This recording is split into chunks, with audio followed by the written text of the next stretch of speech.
I'm going to take this time to introduce our next speaker. It's Jeremy Cross, and he's the Executive Director of the Coaching Association of Ontario. And he's here. It's actually coaching week right now for everybody who doesn't know. And it's an awareness for the great work that coaches do in our communities.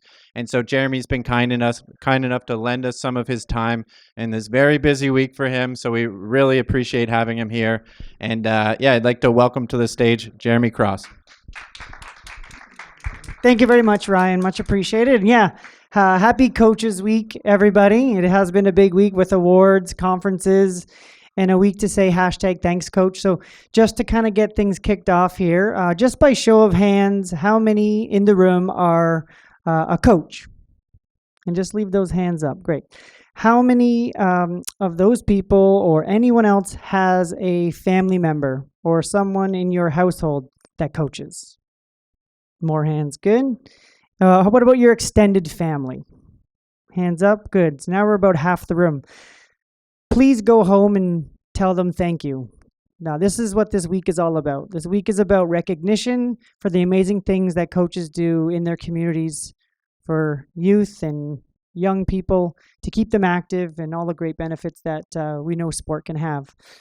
Today, I've been asked to come to spend about 8 to 10 minutes just telling you what's going on with relation to the role of the coach around concussions and the important work that coaches have to do and their responsibilities. So what are we doing to help support the 90% of them that are volunteers, many of which are moms and dads who work just out of the goodness of their heart? How do we help them out? So I'm going to kind of take you through just 3 quick sections as fast as I possibly can. So I'm going to talk a little bit about what coaches need to know about Rowan's Law, some of the challenges and kind of confusing parts around removal and return for coaches where they get stumbled up, and then a little bit about the support and resources that we've put in place with great partners, some of which were on these panels today, to help them through this. Again, so many of them are volunteers, so we have to make sure we're trying to make this doable for everybody. So first question, or second question, I should say now, hands again. How many of you know what Rowan's Law is?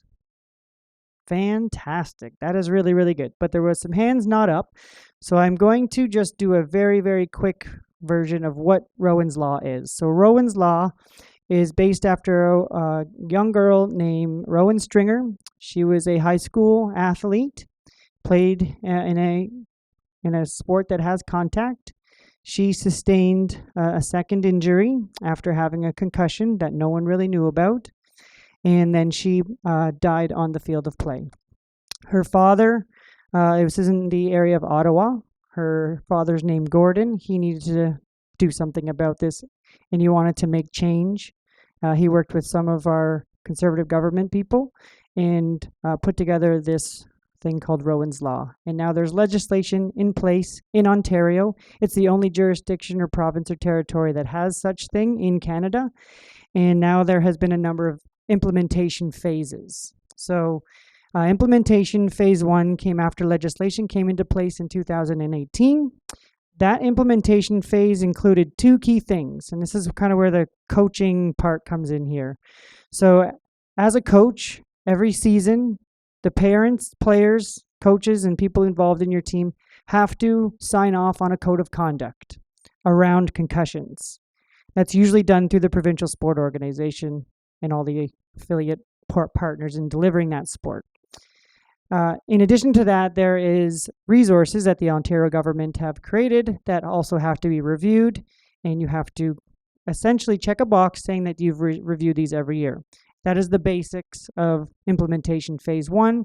There's also a heavy encouragement to take education on top of that, such as e-learning modules. There's one that's been created by the Ontario government, and there's a few created by other companies, such as the Coaching Association of Canada, who we do a lot of work and are partners with. So that was phase 1 implementation back in like 2018. A few years later, we also had a pandemic in the middle of this, so phase 2 implementation took a long time to get rolled out. And then this is the phase where coaches really got their role increased in kind of dealing with this. And that was provincial sport bodies and the delivery of sport partners, such as clubs, had to publish and produce their removal and return to play protocols so that everyone knew what to do when something happened.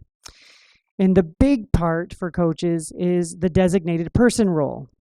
This was very quietly rolled out. Not a lot of people know about the designated person role.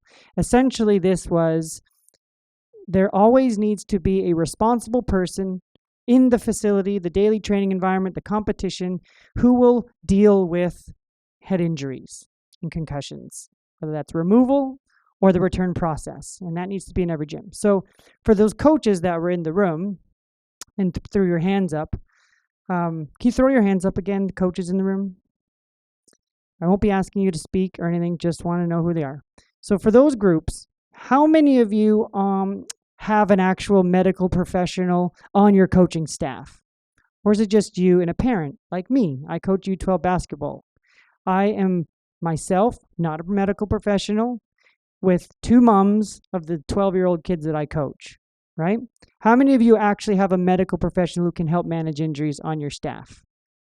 So of the 9 or so hands that were up for coaches, 2 of them have a medical person that can help them manage injuries, whether it's ankles, backs, but also heads.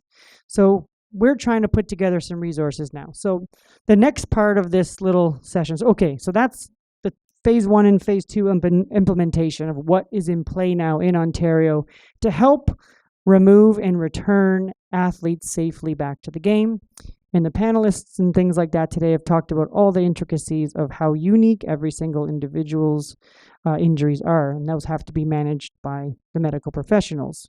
But from a coaching standpoint, again, many are volunteers. They have to deal with all of this in many cases, and it is challenging. So the second section of this is around a couple of the challenges. So I'm going to just cover 3 of the challenges today. So the first one is around the removal section.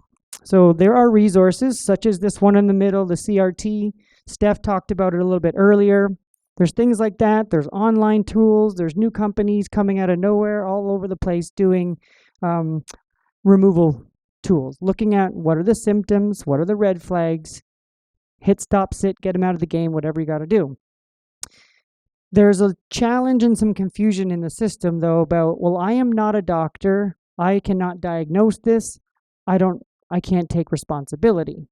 So the clarity on this is your job as a coach is not to diagnose. Your job is simply to suspect and play it safe.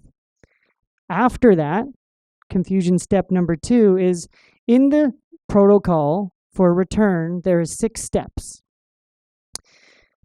Before that even happens, there has to be a letter of assessment. So there's 2 letters in the process. Some people think there's only 1, but there's 2 letters in the legislation process. And that is 1, you have to get assessed first, then you begin the steps process if that confirms a concussion. Then when you get to step 4, after that is completed, then you get a letter of clearance. And that letter of clearance helps you move towards 5 and 6, which gets you back to contact. So there definitely for coaches has been lots of confusion around that return process there.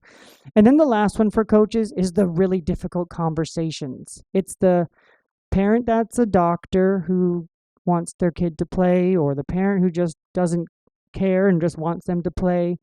There is people who want to skip steps, people who bring a letter during step 2. There's so many difficult conversations. So this is a little segue now into step 3 or point 3 of today's little chat about coaches.